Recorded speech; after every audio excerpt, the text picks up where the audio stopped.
Environment का मतलब क्या होता है? माहौल। माहौल में कितनी चीजें आती हैं? आपका माहौल 3 बेसिक चीजें जिससे मिलकर बनता है माहौल, वो है component of environment, water, air and soil. हवा, पानी और मिट्टी, ये मिलकर क्या बनाते हैं? इन्वायरमेंट बनते हैं।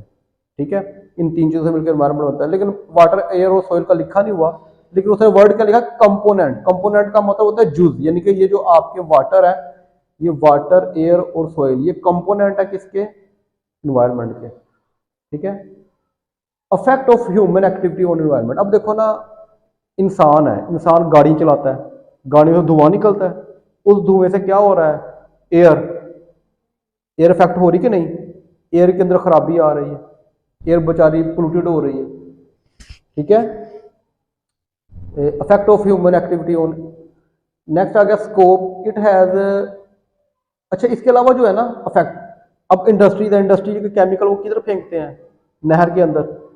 तो नहर का पानी क्या हो रहा है? दरियाओं का पानी, पानी भी जमीन के अंदर दबा देते हैं, तो जमीन के अंदर जो बर्ड करते हैं, तो जमीन जो मिट्टी है वो भी आलूदा हो रही है। तो it is study about the component of the environment, affect on human activity on the environment. हम इसके अंदर क्या करते हैं? स्टडी करते हैं किसको? कंपोनेंट ऑफ एनवायरनमेंट, हवा, पानी, मिट्टी को स्टडी करते हैं। और दूसरे नंबर पे क्या स्टडी करते हैं? और दूसरे नंबर स्टडी करते हैं कि ह्यूमन एक्टिविटी की वजह से, कि ह्यूमन की हरकतों की वजह से, हम ह्यूमन की यानी गाड़ियों की वजह से, इंडस्ट्री की वजह से क्या हो रहा है? एनवायरनमेंट के ऊपर कितना असर हो रहा है। अच्छा, नेक्स्ट आ गया स्कोप। स्कोप क्या है इसके? Protection against pollution. जब हमें पता चलता है कि हवा के अंदर देखना अक्सर गाड़ियां धुआं ज्यादा छोड़ती हैं, तो जो वहां पे जो होते हैं ट्रैफिक पुलिस, वो क्या करती है? उनका चलान कर देती है, गाड़ी बंद कर देती है। इस तरह इंडस्ट्री जो केमिकल ज्यादा नहरों में फेंकती है, उनको भी क्या करती है? वो सील कर देती है। लास्ट पे है, इससे क्या हो रहा है कि हमें पता चलता है कि हमारे एनवायरनमेंट के अंदर खराबी जो है वो ज्यादा हो गई है, तो उसको हम प्रोटेक्ट, महफूज करें पोल्यूशन से। एनालिसिस, एनालिसिस का मतलब क्या होता है? एनालिसिस का मतलब तज्जिया करना, किसी चीज के बारे में जांच पड़ताल करना। क्या लफ्ज बोला मैंने? किसी चीज के बारे में जांच पड़ताल करना क्या कहलाता है? एनालिसिस कहलाता है। ठीक है। ऐसे इसको ना डेफिनेशन समझाने से पहले मैं आपको पूरी एग्जांपल समझाऊंगा, उसके जरिए आपको समझ आएगी, इधर आपको डेफिनेशन समझ में नहीं आएगी। अच्छा, लेट कर लो कि आपने एनालिसिस करना है किसका? दूध का। ये आपने सबसे पहले लेना है सैंपल। क्या लेना है? लेट करो आपने सैंपल लिया है दूध का। सैंपल का मतलब होता है कि आपने फैसलाबाद का यानी कि करना है दूध को, तो आपने एक यानी कि नजफरुन से ले लिया, एक आपने तारकाबाद से ले लिया, एक आपने समनाबाद से दूध का सैंपल ले लिया। अब वो सैंपल लेने के बाद आपने क्या किया? चेक करना है कि क्या दूध ठीक है कि नहीं। ये तो नहीं कि दूध आपने 5 किलो लिया है और उसके अंदर 3 किलो उसने पानी मिलावट की हुई है। तो उसके लिए आप क्या करोगे? इसको सेपरेट करोगे। सबसे पहले आपने क्या किया? उस दूध के अंदर जो उसके कंपोनेंट है उनको अलग करना है। अब दूध के अंदर चीनी भी होती है, मीठा होता है ना दूध, तो आपने ऐसा केमिकल रिएक्शन करना है कि उसके दूध के अंदर से चीनी को यानी शुगर को अलग कर देना है। फिर आपने रिएक्शन किया कि उसके अंदर दूध के अंदर जो साल्ट थे, नमकियात भी होते हैं, वो अपने अलग कर दिए। उसके बाद इसके अंदर होता है लैक्टोज दूध के अंदर, क्योंकि तो दूध का जो फार्मूला है वो है लैक्टोजिन। अक्सर बच्चों को दूध पिलाते हैं ना, तो डब्बा मंगवाते हैं, तो क्या नाम होता है उसका? लैक्टोजिन होता है। असल में ये लैक्टोज होता है। दूध का केमिकल फार्मूला क्या है? लैक्टोज। तो अब वो आपने अलग कर दिया, यानी कि असल में जो मिठास होती है वो लैक्टोज की वजह से होती है। ठीक है, लेकिन शुगर को भी मैंने वैसे थोड़ा सा लिख दिया इसके अंदर।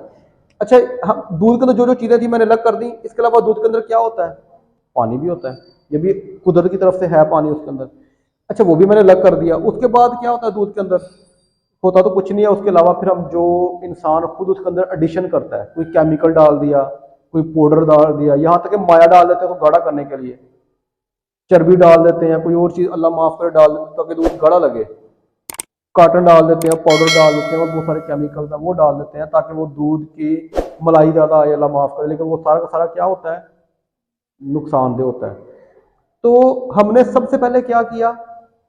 दूध के अंदर जो जो चीजें मौजूद थी उनको मैंने अलग कर दी। ठीक है, ये देखो ना, सारे सब दूध के अंदर चीनी अलग कर दी, साल्ट अलग कर दिया, लैक्टोज अलग कर दिया, वाटर है वो अलग कर दिया, अब केमिकल पाउडर या कोई और चीज है वो मैंने अलग कर दी। अच्छा, उसके बाद आपने क्या करना है? इसको बोलते हैं qualitative analysis.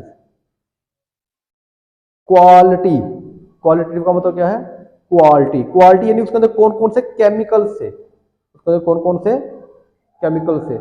Separation of the component of the sample, ये मैंने सैंपल लिया था दूध, उस दूध के जो जो कंपोनेंट यानी जो जो उसके अंदर चीजें मौजूद थी, क्या क्या मौजूद थी, sugar, salt, lactose, water, chemical, उनको सबको मैंने क्या किया, अलग कर दिया। क्लियर होगी बात यहां तक। तो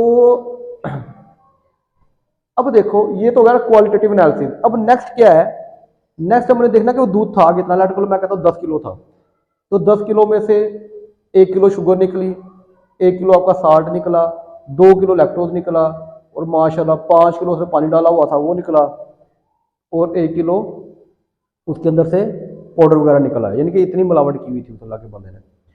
तो ये जो सारी चीजें हैं ना, ये अब बताओ ये क्वालिटी है, ये क्वालिटी नहीं, ये क्या है, क्वांटिटी। ये हमारी क्या है, क्वांटिटी है, ये मिकदार है। 10 kg 1 kg ये सारी क्या है, हमारी मिकदार है। इसे बोलेंगे क्वांटिटेटिव एनालिसिस। ऐसा एनालिसिस जिसके अंदर वो मिकदार के बारे में बताता है, जिसके अंदर वो मिकदार के बारे में बताता है, वो हमारा क्या होता है, क्वांटिटेटिव एनालिसिस। और ऐसा यानी कि कोई एनालिसिस जिसके अंदर वो क्वालिटी के बारे में बताए कि उसके अंदर कौन कौन से केमिकल शामिल है, वो हमारा क्या होता है, क्वालिटेटिव एनालिसिस। यहां समझ आ गई बात की, यानी कि आपको इतना आइडिया हो गया एनालिसिस का, एनालिटिकल केमिस्ट्री का, कि कोई सैंपल होगा उसके अंदर से हर चीज अलग करनी है, और उसके अंदर उसकी मिकदार कितनी कितनी है, उसकी क्वांटिटी कितनी कितनी है, वो भी हमने चेक करनी है। दो चीजें चेक करनी है, कौन कौन सी, एक मिकदार क्वांटिटी और दूसरी क्वालिटी, क्वांटिटेटिव एनालिसिस और क्वालिटेटिव एनालिसिस। तो अब इसकी डेफिनेशन पढ़ते हैं। अच्छा, एनालिटिकल केमिस्ट्री की डेफिनेशन देखो, it is the study, separation and analysis of the sample, कि हमने उसको अलग अलग किए, हर केमिकल उसके अंदर जितने कंपोनेंट थे उसको अलग अलग किया, एंड एनालिसिस यानी उसके अंदर जो शुगर थी, उसके अंदर जो लैक्टोज था, वाटर था, केमिकल थे, उनको अलग किया, किसके अंदर, सैंपल के अंदर से, एंड एनालिसिस, और उसको एनालिसिस किया, यानी उसकी हमने मिकदारें भी चेक की कि दूध अगर था तो उसके अंदर शुगर कितने किलो थी, चीनी कितनी थी, लैक्टोज कितना था, कितने केजी था, वाटर कितने केजी था, सारा उसको एनालिसिस किया टू आइडेंटिफाई इट्स कंपोनेंट, और उन कंपोनेंट को आइडेंटिफाई भी करना है। ये सारा क्या कहलाता है, हमारा एनालिटिकल। अच्छा, इसका स्कोप क्या है, कवर द फूड। असल में ये मेन होता है कि आपका फूड की क्वालिटी चेक करते हैं कि फूड जो हम खा रहे हैं वो बेहतर है कि नहीं। पानी की हम देखते हैं, जो पानी पी रहे हैं ये गंदा है, कहते नहीं पानी के अंदर अक्सर आप नेस्ले की बोतल हो तो उसके ऊपर लिखा होता है कि सोडियम इतने परसेंट है, कैल्शियम इतने परसेंट है, इतने परसेंट है, वो सारी उन्होंने लिखी होती है। वो कहाँ से पता चलता है, एनालिटिकल केमिस्ट्री के अंदर से। अच्छा, इसके अलावा क्लिनिकल एनालिसिस जो होते हैं, आपका ब्लड टेस्ट होते हैं, ये भी सारे किस में आते हैं, एनालिटिकल केमिस्ट्री के अंदर। ये सारा एनालिटिकल केमिस्ट्री इसको डील करती